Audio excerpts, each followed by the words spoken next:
एक साहूकार अपने धन से बहुत सा परोपकार करता था। अधिक समय गुजरने पर वह समय के चक्कर में आकर गरीब हो गया। स्त्री बच्चे मोहताज में रहने लगे। किसी किसी दिन भोजन भी नसीब नहीं होता था। दुख से बहुत दुखी थे। दोनों प्राणी सोचने लगे कि भगवान क्या हमारा दिन अच्छा भी आएगा, परंतु अच्छा दिन नहीं आया। जिसके राज्य में वह रहता था वह राजा सबका पुण्य अपने धन से खरीदता रहता था। स्त्री ने अपने पति साहूकार से बात की कि हमारे बच्चे बहुत दुखी हैं। आप क्यों न ऐसा करें कि जो पुण्य हमने अपनी सारी उम्र में किया है उनका फल चलकर इसी राजा से ले। स्त्री और साहूकार राजा के पास गए। राजा ने कहा कि राजन, मैं अपना पुण्य बेचने आया हूँ। साहूकार और उसकी स्त्री शीशे के सामने खड़े हुए। तब उन्होंने देखा कि उनका कुछ भी पुण्य उस शीशे में न निकला। स्त्री बहुत दुखी हुई कि इतना करते हुए भी हमारा कुछ भी पुण्य न निकला, अब क्या करें। एक दिन उनके बच्चे भूख से पीड़ित और खुद स्त्री पुरुष दुखी थे।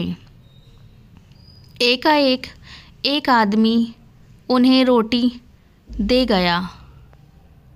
जब स्त्री पुरुष उसको खाने को बैठे तो बच्चा रो रहा था। बच्चे को एक टुकड़ा दे दिया। उसी समय एक कुत्ता भूखा आ गया। स्त्री ने पुरुष से कहा कि हमारी तरह यह भी भूखा है। इसमें परमात्मा की आत्मा है। इसको एक टुकड़ा दे देना चाहिए।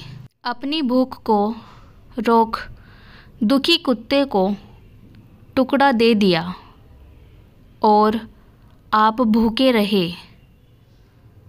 क्या अपनी वेदना की तरह सेठ और उनकी धर्म देवी ने कुत्ते की भूख को मिटाया। वह कुत्ता खाकर चला गया। कुछ दिन बीते। स्त्री पुरुष ने बात की, अब ऐसा करे कि फिर से राजा के पास चलकर देखा जाए। यदि भूख से पुण्य बन गया हो तो उसका फल ले लिया जावे। साहूकार फिर राजा के पास गया और कहने लगा कि अब हमारे पुण्य को लिया जावे। राजा ने कहा कि शीशे के सामने खड़े हो जाए। स्त्री पुरुष साहूकार उस शीशे के सामने खड़े हुए तो देखते हैं कि भूख से व्याकुल होकर रो रहे हैं। उसी समय एक रोटी किसी ने दे दिया। उसको खाने की कोशिश कर रहे थे। देखा कि एक कुत्ता भूखा आ गया। सेठ जी अपनी भूख को रोककर उस संतप्त भूखे कुत्ते को अपनी हक में से टुकड़ा दे रहे हैं। यह एक पुण्य बना। राजा ने पूछा, यह पुण्य सब दोगे? साहूकार को मालूम न था कि हमारा पुण्य इतना हो सकता है। उसने कहा कि हम सब देना चाहते हैं। जब पुण्य तराजू पर तोला गया तो राजा का सारा धन चढ़ गया और पुण्य का पलड़ा भारी रहा।